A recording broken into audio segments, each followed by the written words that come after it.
Am I the a-hole for telling my brother's wife that he doesn't own my home? So I inherited my childhood 3-bedroom home after my mother passed away 5 years ago, along with a good chunk of cash. I live in that home right now, and not to brag, but it's a beautiful home. Now, I have a half-brother. We will call him Blake, and we share the same father, also dead. Blake is a deadbeat. Can't keep a job, jumps from relationship to relationship, make excuses, and blame everyone else for his problems. Just really not a good guy. But with my parents gone, he is the only family I have left. So I try to work around it, and he has been living with me for 1.5 years now after getting kicked out of his own apartment for not paying rent. Then, he went and got his newest girlfriend knocked up, and decided that meant they needed to get married right away. They got married at our local courthouse. Now I agreed to have her move in. She's carrying my niece or nephew after all. It's been 3 months since they got married, and she moved in, and she'd been rude, demanding, and just outright the worst the whole time. Originally, I chalked it up to being pregnant, but then one day she comes up to me and tells me that I have to move out. I'm confused and ask her what she means. She goes on about how with the baby coming, it's time to leave because they need a space. I tell her she has no right to kick me out of my own house, and she comments that since she married my brother, the house was part of hers now too, and that it's weird to have your husband's brother living with you and your kid. I realized then that she thought my brother owned at least part of the house, so I explained that she and my brother were in fact living with me, not the other way around, letting her know I fully own it, and my brother has no rights to it, and neither did she. She goes quiet and runs off. When my brother comes home, they get in a huge fight, and she leaves to go to her mother's. My brother is now mad at me for telling her the truth. Honestly, up until this point I thought she knew, but my brother claims he didn't tell her he owns it. She knew the house was inherited, and since we're brothers, she assumed he owned half, and he just never corrected her. Am I the a-hole for telling my brother's wife that he doesn't own my home? Now for the top comments. Not the a-hole, and here's a tip. Get rid of them. Both of them. Have a nice day. Your brother is about to be a father to some poor unfortunate child and needs to start adulting. Right now, you're just enabling him to continue to be feckless. Not the a-hole. Decent chance she scarpers off, now that she realizes her marriage does not give her a share of the house. Getting pregnant and forcing marriage may have been accidentally on purpose, under the assumption half-brother had assets, which would explain why she's not so happy. Of course, if OP is silly enough to continue underwriting her life, she'll stick around. If it was accidentally on purpose, then if she's truly plucky, there is a decent chance she'll see whether she can change horses. It's a tricky maneuver to jump from one saddle to another while underway, but she may just see it as an enjoyable challenge. Not the a-hole, but you are foolish for letting them mooch off you like this. Prime example of why found family or none can be better than given. If Opie put his effort into his meaningful friendships rather than these two gluttons, he'd be better for it. Not the a-hole, but Opie, have you talked to a lawyer? I've read about people finding loopholes and somehow ending up with property that wasn't originally theirs. Make sure you protect yourself. Typically that happens when the owner doesn't live there, and the other party has lived there for years and years. The girlfriend discovered the brother owned the house and then demand he leave still. So she clearly has some rational thoughts in her head. Adverse possession has to be hostile. That is, if they have explicit permission to live there, they are never going to just end up with the property. The worst they can do is drag an eviction battle out. Next story. Am I the a-hole for losing it with my former mother-in-law and saying I don't want to help her granddaughter? My ex-husband died 6 months ago. We were divorced for 3 years. Prior to that, after he cheated on me for about 6 years with a woman he married after our divorce. Ex and I share 3 children together. A 17-year-old son, 16-year-old daughter, and a 15-year-old daughter. Ex got his second wife pregnant while we were married, which is how the affair got revealed in the first place. I kicked him out and cut ties, except for semi-civil co-parenting. I have never had anything to do with his daughter who is now 3. After my ex died, my former mother-in-law took her in temporarily. She's in poor health, and my ex was her only child. The mother of the child had no family who was willing to take her, so she wanted to try and keep her out of foster care. My former mother-in-law asked me about 2 months ago to consider raising her granddaughter, seeing as she's the half-sibling of my children. I told her I did not want to do that. She spoke to my children, and they refused to ask me on her behalf. She suggested that my children might want to keep her in their family, and how could I deny them that chance? So I asked my children if they had any thoughts or plans to take her on once any of them were 18, and they all said no. My son said his grandma had mentioned that to him, but he didn't care. My girls share a similar sentiment, though she did not ask them directly. Former mother-in-law reached out again, and I told her my answer was still no. She suggested that her granddaughter is my family, but I cut her off and said that is not true. I told her I am not the child's mother, stepmother, and nor anything that would imply family. She told me she will need to let a caseworker know in the coming weeks that she needs a foster home if I can't take her. She told me to do it for her granddaughter, that she's innocent. How can I not love her? And rambled on a lot about that. So I lost my cool, snapped at her, and told her I don't want to help her granddaughter, and foster care is the best place for her if she can't raise her. Former mother-in-law told me I was a horrible, evil woman, and that it was no wonder my children don't care about their sister when I had that attitude about her, and she hoped one day it wouldn't come back to bite me in the butt. Am I the a-hole for the way I spoke to her and for what I said about her granddaughter? Edited to add, X and his wife, aka the mother of the child, both died. It was a car crash. Not the a-hole. Yes, the child is a half-sibling to your children, but that does not create an obligation on your part. Some people are able to take on roles like your mother-in-law is suggesting, and some people can't/won't. There is nothing wrong with that. Your ex-mother-in-law needs to back off. This was her choice. Now she can deal with it. And how great of a life would that child even have? Being raised by the person who was cheated on, and her being a constant reminder of the infidelity. Seems kinder to give her a clean slate with a new family that can love her without baggage. To clarify, the clean slate would be the foster family not seeing the daughter as the product of an affair. Unfortunately, I don't think there are many outcomes where she doesn't go through trauma. I've heard my share of stories from adults who were the love child, and it's really heartbreaking to hear how the immediate and extended family couldn't unsee the betrayal, and the child suffered. I had one woman tell me she felt guilty for being alive. Apparently, she's choosing the path where she loses all of her grandchildren too. Raising a 3-year-old when your youngest is 15? Even if it was a good friend's kid, it's a lot to ask, and depending who, too much to ask. I would definitely cut contact if she's trying to guilt the children because of this. Not the a-hole. Not the a-hole. It is insane for the ex-mother-in-law to try to rope you into this. He went above and beyond even talking to her kids about this. That child has been dealt a terrible hand, and I hope she isn't failed by the foster system.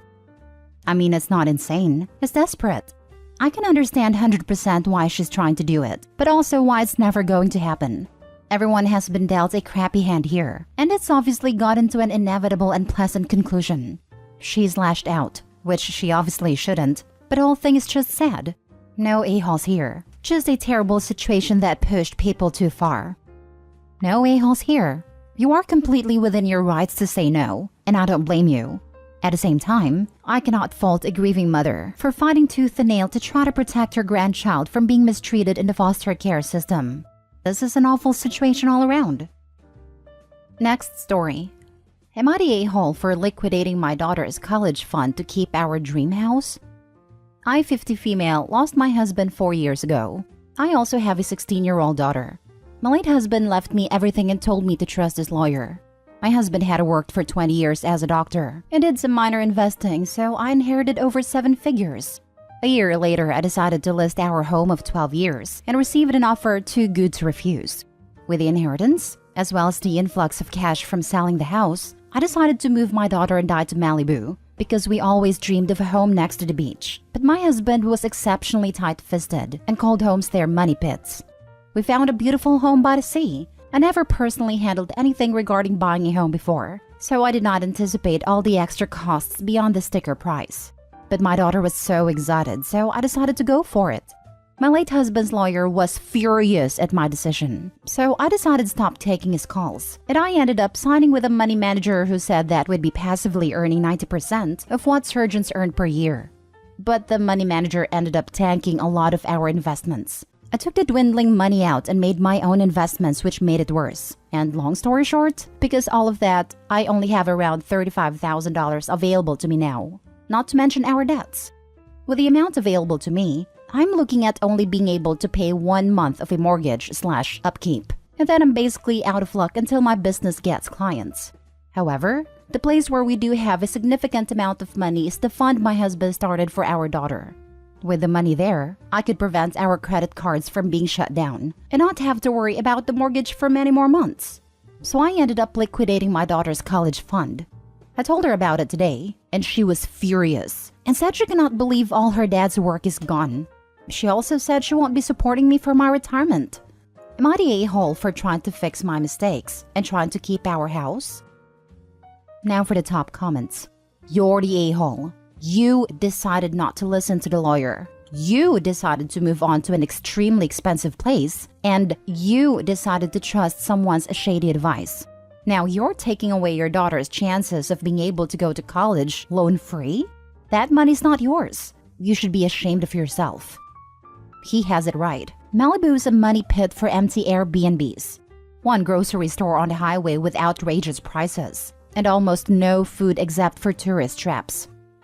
Opie essentially gambled her 7-figure life savings, ruined her daughter's future, and now asks if she's an a-hole. Literally couldn't make some of the stuff up that I read on the sub. Yes, Opie, you're a selfish a-hole. You're the a-hole. You made an extremely poor financial decision and disregarded those around you who were offering you more sound financial advice. Having a home near the beach doesn't mean you need to move to Malibu, but I digress. You are absolutely the a-hole here. You robbed your daughter of a chance to start her life off comfortably and took money that was never intended for you. Sell this godforsaken money pit of a home, get somewhere you can actually afford, and take a class in personal finance management. Also, grow up? Opie literally goes to the attorney because they weren't telling her what she wanted to hear. I have a few lawyers in my social circle, and this is extremely common. From the sounds of it, emphasis on the extremely. This is what we want to do. That's illegal. You'll almost definitely be caught. It's a waste of your time and money. Well, I want to do it. I advise the exact opposite. Here's a list of reasons this is a terrible idea. God, this is why people hate lawyers. You don't get it. It's a conversation I think I've heard complained about dozens of times at least. Lol. Why would someone hire a lawyer for legal advice and then completely fly in the face of it? Hell if I know. I'm a lawyer. Can confirm.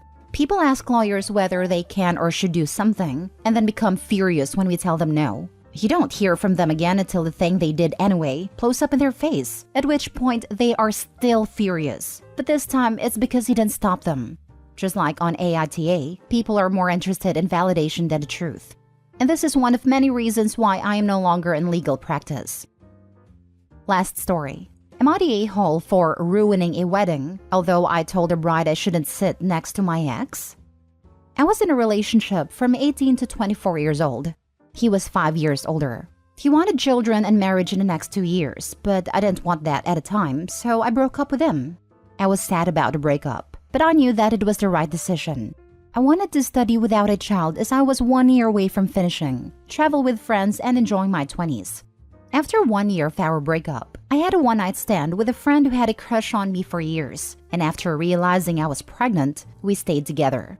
We moved together to another city because of our jobs. After the birth of our daughter, we married.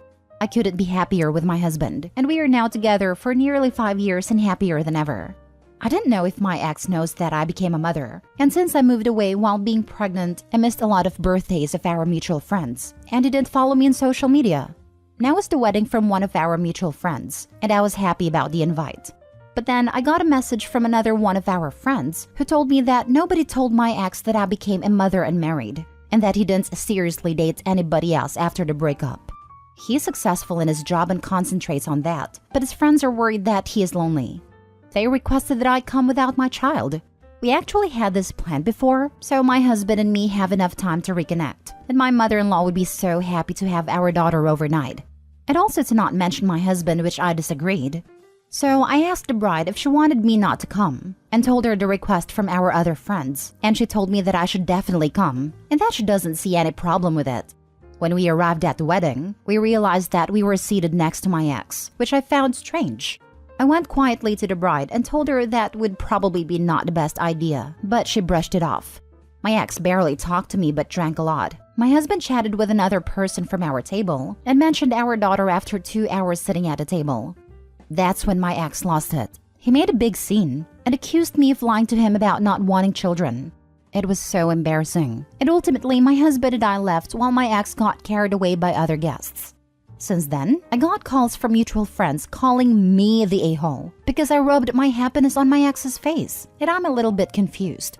The bride isn't happy and accused me of ruining the wedding since I could just not mention my daughter, and that she was sad about the scene it caused. My ex lost it. He made a big scene and accused me of lying to him about not wanting children. You didn't cause a scene, your ex did. He's the a-hole. And you know what? Your friend is the a-hole too for sitting y'all next to each other. Knowing all that history, and she still thought it would be okay? Nope. Seriously, why the heck would she put Opie and her husband next to her ex? They say those that stir the third pot get to lick the spoon. There was no way the bride didn't know what she was doing. Either she was hoping for drama, or hoping to make Opie feel like crap once she saw her ex. Not the a-hole. Oh please, they sat you next to your ex on purpose. There is no way they didn't know he wouldn't behave that way when drinking. It's on him for acting that way, not you. You even asked to be moved. Total setup by her so-called friends thinking they could get you two back together. Pretty obvious whose side they were on when they broke up. The ex probably made himself look like a victim because the woman he wanted wouldn't marry and have kids with him when he was telling her to.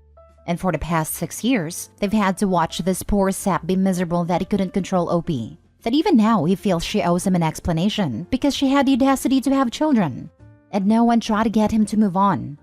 Opie's so-called friends probably hoped she would show up alone to not upset the ex, and that they would magically fall back in love. I think the bride was hoping she would see her ex, and realize what a huge mistake she made, drop her husband and baby, then run off into the sunset with the ex.